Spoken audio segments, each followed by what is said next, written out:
Pega a visão. A goiaba falou pro limão: você é azedo demais. Para com isso, tudo seu é pregaduro, lançar palavras duras. Será que você não fica de bom humor, limão?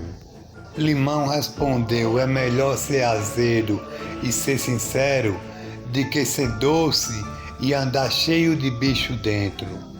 Moral da história: seja você mesmo que você não esteja agradando todo mundo.